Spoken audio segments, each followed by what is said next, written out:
Assalamualaikum warahmatullahi wabarakatuh. Salam guru penggerak. Perkenalkan, nama saya Angga Sega Putra, calon guru penggerak angkatan 11 Kota Jambi.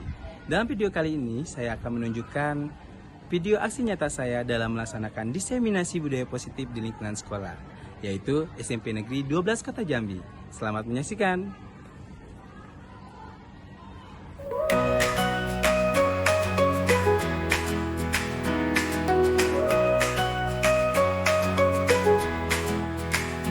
Guru penggerak hati, bawa cahaya terang.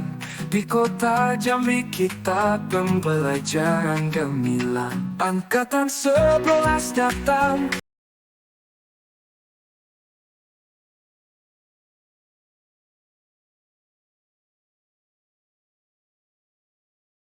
Bekal, tadi kata Ibu Fitri sudah ngomong, Bukti tadi bilang tidak membawa bekal. Nah, tidak membawa bekal kata Tommy, maka kebutuhan dasar yang sedang berusaha dipenuhi Tommy adalah bertahan hidup.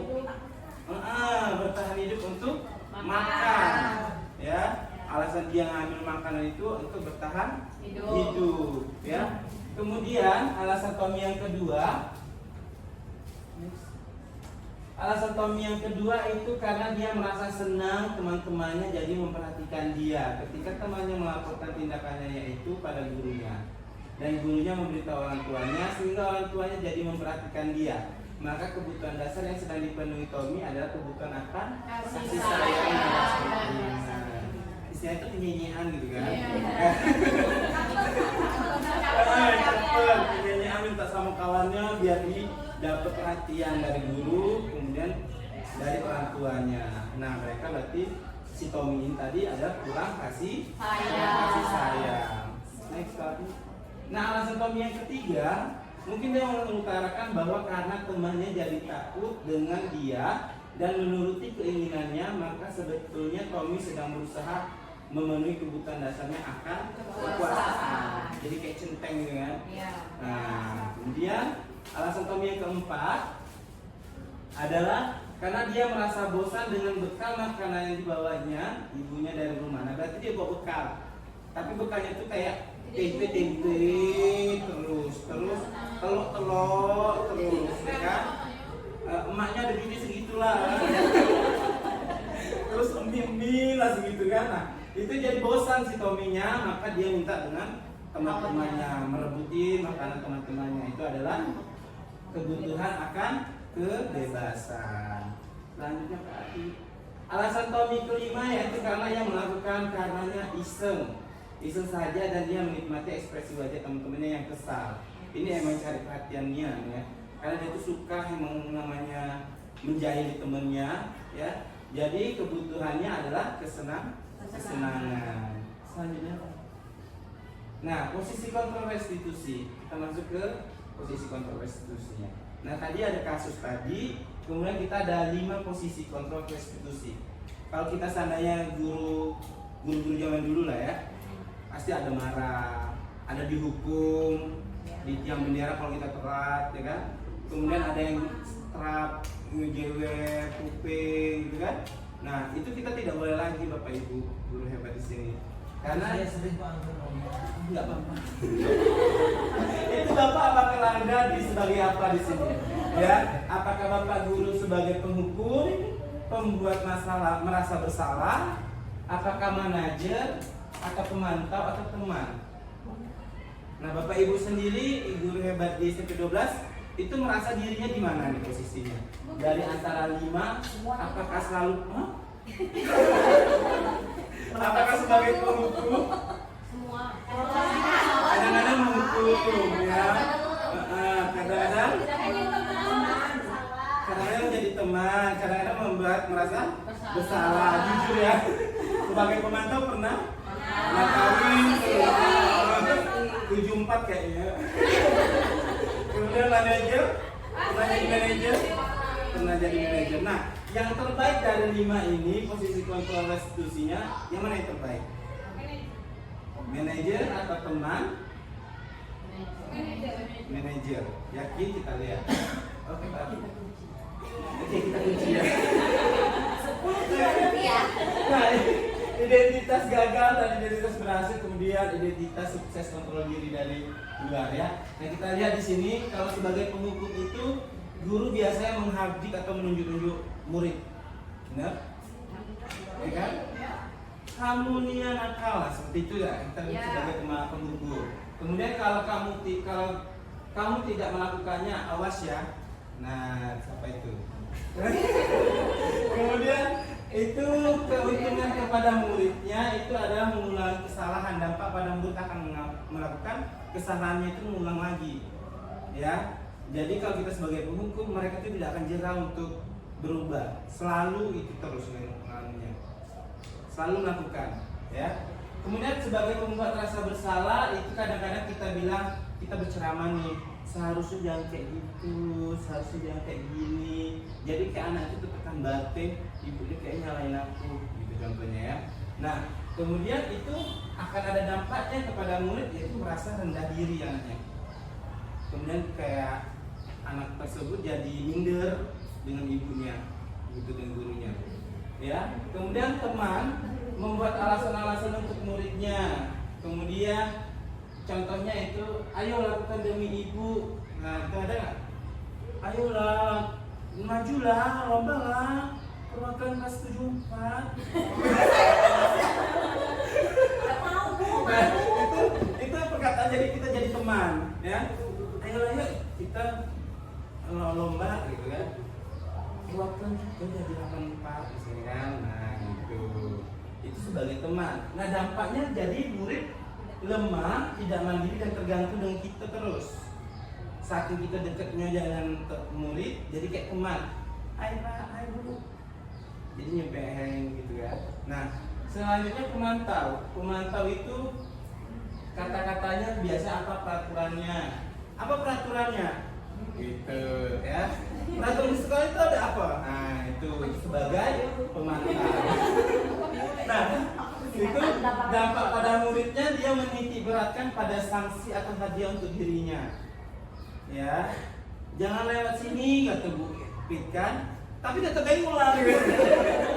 Ya kan? Nah jadi mereka itu jadinya kayak menitik beratkan pada sanksi atau hadiah dari dirinya. Ayo udah lewat bela, tapi tetap diulang lagi. Tidak berpikir gitu. Capek gitu Bu. Kali kalau sebagai manajer itu menghargai diri sendiri. Nah, apa kita yakini, apa yang bisa kau kerjakan untuk memperbaiki masalah ini, dan sebagai dampak pada muridnya, mereka mengevaluasi diri. Bagaimana cara memperbaiki dirinya. Nah, disinilah kita sebagai manajer yang terbaik sebagai guru. Ya, kita memberikan penjelasan dulu kepada anak, ya. Kemudian kita mendengarkan masalahnya apa.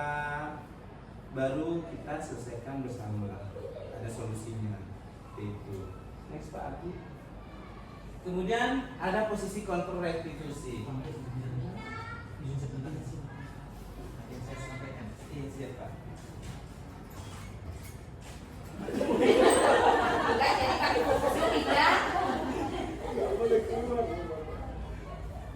Nah, jadi dari 5 tadi posisi kontrol tadi ada posisi kontrol restitusi. Jadi yang terbaik itu sebagai manajer. Ya benar Bapak Ibu tadi bilang kan? Sebagai manajer. Next Pak Adi. Nah posisi kontrol restitusi sebagai manajer, guru dapat berbuat sesuatu bersama murid, mempersilahkan murid bertanggung jawab dan mendukung murid agar dapat menemukan solusi. Ini kemarin saya membuat video tentang kontrol restitusi, ya ada masalah tadi dengan anaknya, sebagai masalahnya itu mencontek, kemudian datang terlambat. Jadi kita deketin, kita ngobrol, kita juruslah dengan posisi kontrol restitusi. Nah, posisi kontrol restitusi selain itu posisi manajer mengacu pada restitusi yang dapat menjadikan murid sebagai manajer bagi dirinya sendiri, sehingga dapat tercipta identitas positif pada murid. Nah, jadi kita tanya ke mereka, masalahnya apa? Kenapa kamu seperti itu? Ya, kamu bisa nggak menjadikan dari diri kamu sendiri? Jadi kita sebagai manajernya mengatur mereka, bukan kita yang diatur mereka. Mereka mengatur sendiri, kita mengatur diri mereka. Nah, ini ada segitiga restitusinya. dari segitiga restitusi ini ada tahapan dalam segitiga restitusi untuk menyelesaikan masalah atau problem yang ada pada murid. Yang pertama, validasi tindakan yang salah. Yang kedua, menstabilkan identitas. Yang ketiga, menanyakan keyakinan. Nah, tindakan yang salah itu contohnya apa yang mereka lakukan. Kita sapa terlebih dahulu anak-anaknya, kenapa nak? Apa yang salah dari kamu? Ya, kita tanya. Kemudian menstabilkan identitas. Nah, ibu pernah juga kok punya masalah kayak gitu. Semua manusia salah kok. Jadi kita kayak merendahkan diri kita, bukan merendahkan kita terlalu tinggi, tapi merendahkan masalah, bukan meninggikan masalah. Kemudian ada menanyakan keyakinan. Yakin kamu bisa berubah? Bisa berjanji. Nah, itu pada diri mereka sendiri, bukan dari diri kita sebagai guru. Gitu. Ya, lanjut Pak. Nah, menstabilkan identitas dilakukan berdasarkan prinsip bahwa membuat kesalahan adalah bagian dari proses pembelajaran yang nantinya akan menggeser identitas gagal ke arah identitas sukses. Jadi kita menanyanya tentang masalah mereka, ya, kita bisa bilang, kemudian bisa itu kesalahan jadi kesuksesan mereka. Ya, next Pak Abi. Kemudian ada berbuat salah itu hal yang manusiawi. Tidak ada manusia yang sempurna. Kita pasti bisa menyelesaikan permasalahan ini, Bapak Ibu. Tidak tertarik untuk mencari tahu siapa yang benar, siapa yang salah. Bapak Ibu lebih tertarik untuk menyelesaikan masalah. Kalau kamu menyalahkan dirimu sendiri terus-menerus, apakah kamu bersikap baik pada dirimu sendiri? Ini adalah contoh pertanyaan ke anak murid. Ya, murid kita bahwasanya mereka salah itu kenapa? Ya. Selanjutnya, validasi tindakan yang salah.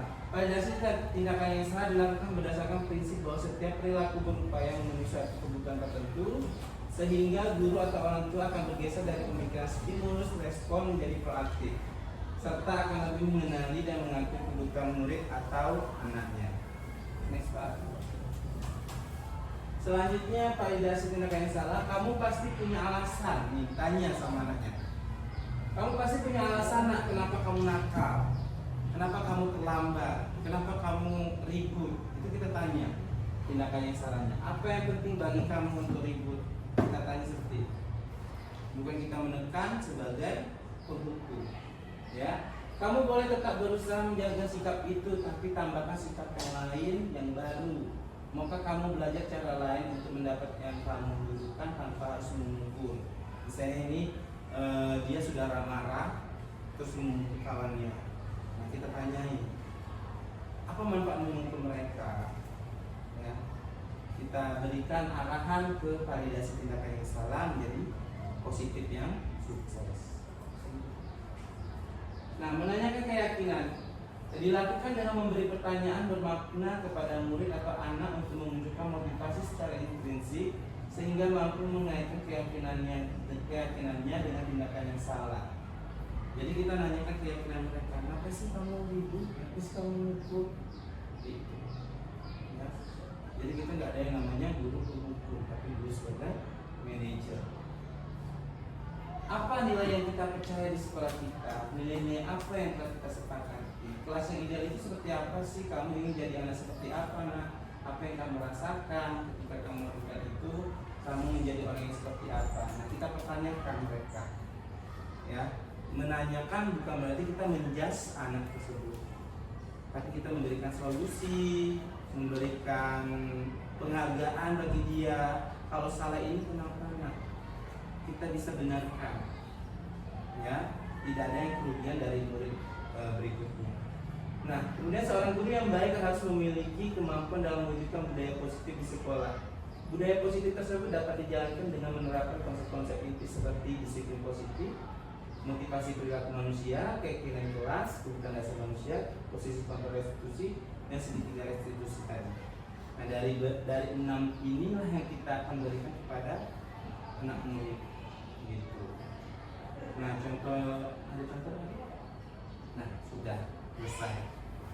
Nah, jadi saya di sini memberikan praktik baik atau diseminasi ini kepada rekan-rekan guru hebat di CPD 12 Kota Jambi bahwa dampak positif atau budaya positif ke murid itu bisa kita lakukan tanpa ada penghukuman, tanpa ada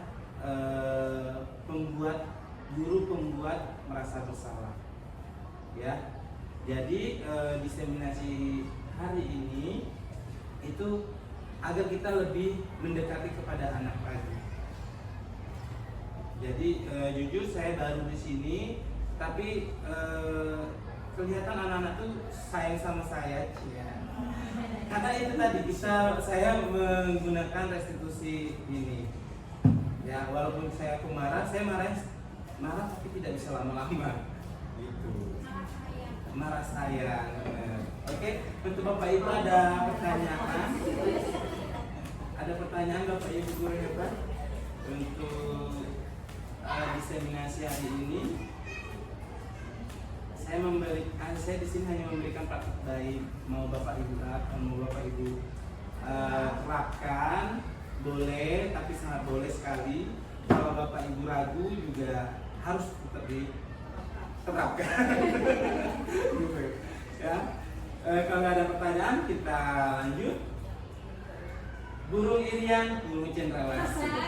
Cukup sekian dan terima kasih. Terima kasih Bapak Ibu sudah hadir di sini untuk diseminasi budaya positif di SMP Negeri 12 Kota Jambi. Ada yang mau tanya Bu Irma? Silakan. Oke. Ya silakan Bapak Ibu menikmati jamuannya untuk hari ini. Silakan Bu. Terima kasih.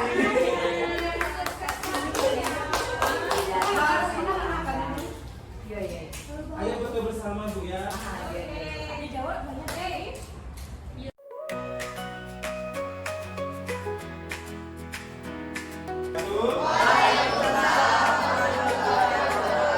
Ya, hari ini kita akan belajar bawa cahaya terang di kota Jambi, kita pembelajaran gemilang. Angkatan 11 datang, satu visi seimbang.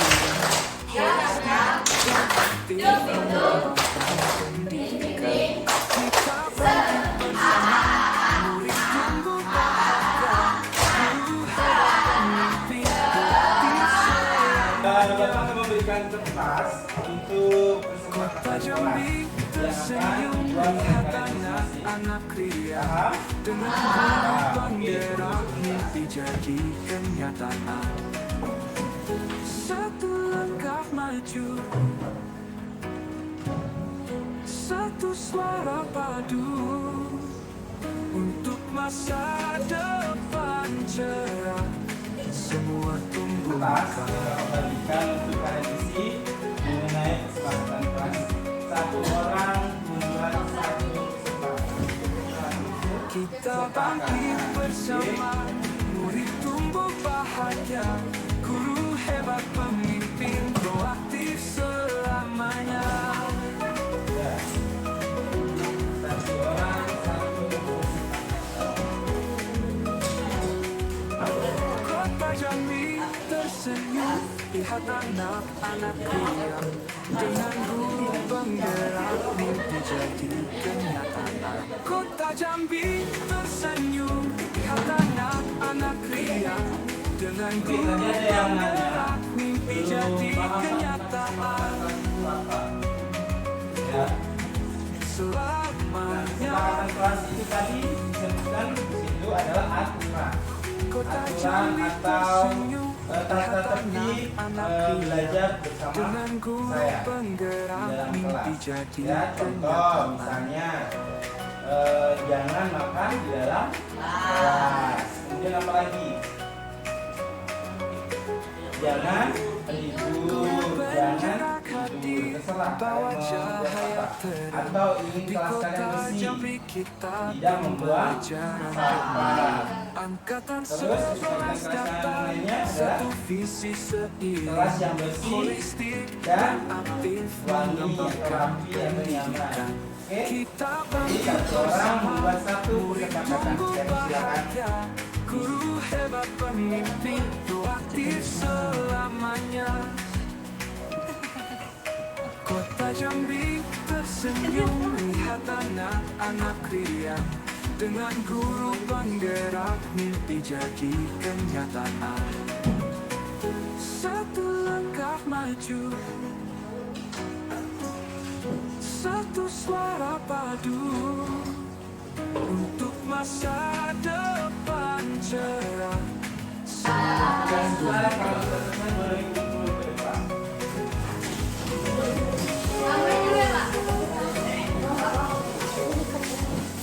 Kita bangkit bersama, murid tumbuh bahagia. Guru hebat pemimpin, proaktif selamanya.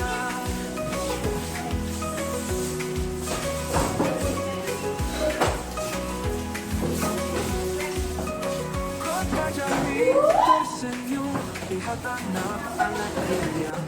Dengan guru penggerak, Oke, Bapak bacakan satu-satu. Di sini Kota ada Jambi memberi tersenyum, lihat anak-anak riang. memberi kabar kepada guru atau wali kelas jika tidak dapat masuk sekolah. Oke, berarti kehadirannya Selamanya.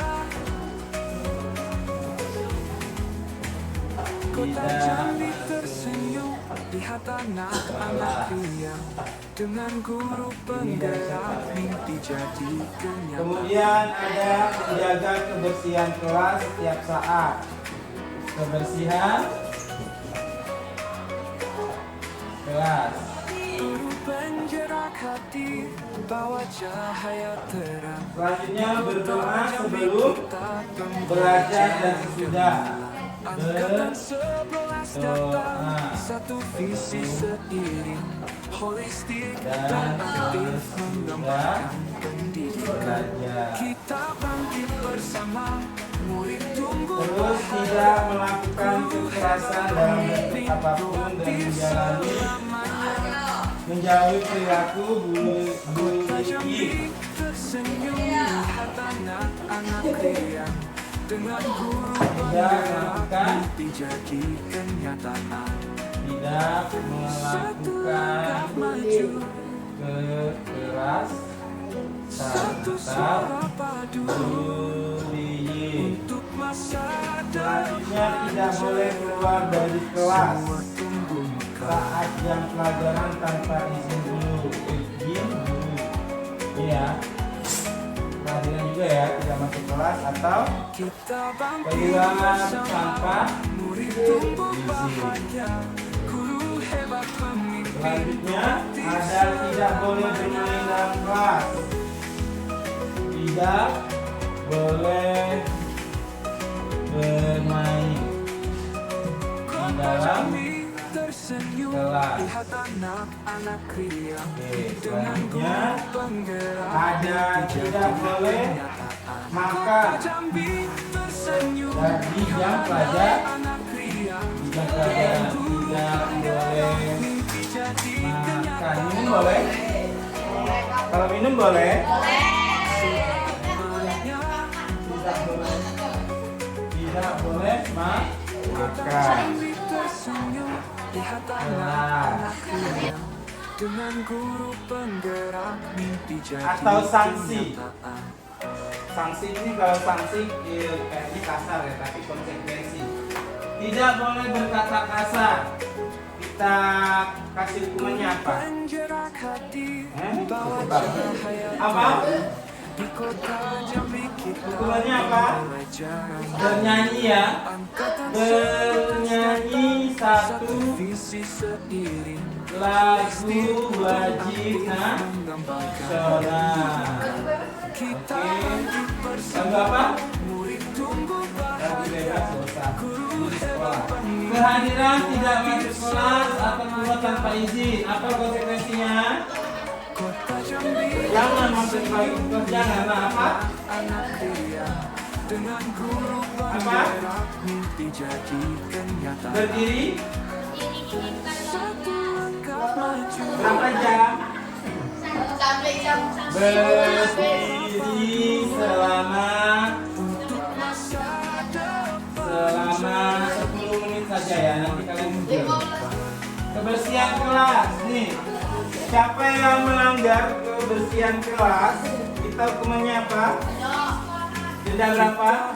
Denda 2.000. Oke, denda 2.000. Berdoa sebelum dan sesudah belajar. Kalau ada yang tidak berdoa, kita hukum apa? Oh. Berdoa sendiri di depan. Berdoa sendiri di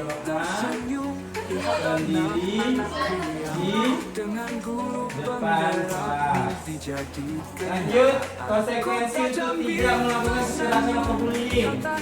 anak ria dengan Cambuk, jangan. dijadikan Bully balik tak boleh. Masuk CKP. Masuk ke ruang BK. Konsultasi dia ya, kenapa dia melakukan kekerasan. Tidak boleh bermain di dalam kelas. Nah, konsekuensinya apa? mimpi jadi Jika ada yang bermain kelas,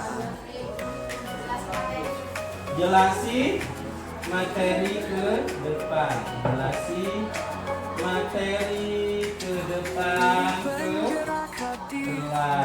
Selanjutnya, tidak boleh makan. Sanksinya apa? Oke, membawa makanan untuk teman sekelas ya. Membawa makanan untuk bersama teman bahagia satu kelas atau sekelas? Satu kelas. Oke. Selanjutnya, menggunakan HP pada waktu yang dibutuhkan. Disita ya. Beneran mau disita. Selanjutnya, menumbuhkan rasa kekeluargaan dan kebersamaan. Kalau melanggar gimana? Keluar dari kelas kita? Ya? Pindah kelas? Ya, pindah kelas ya. Pindah kelas lainnya. Kemudian tugas diselesaikan dengan penuh tanggung jawab. Apa konsekuensinya? Kesepakatan kelas sudah kita tentukan. Ada berapa macam? 1, 2, 3, 4, 5, 6, 7, 8, 9, 10, 11. Ada 11 kesepakatan ke kelas. Dan konsekuensinya tadi sudah ada juga, ada 11. Nah, jadi untuk kesepakatan kelas dan konsekuensinya tinggal kalian laksanakan dan tanggung jawab. Oke? Paham tentang kesepakatan kelas? Oke. Kota Jambi tersenyum, lihat anak-anak ria dengan guru penggerak mimpi jadi kenyataan.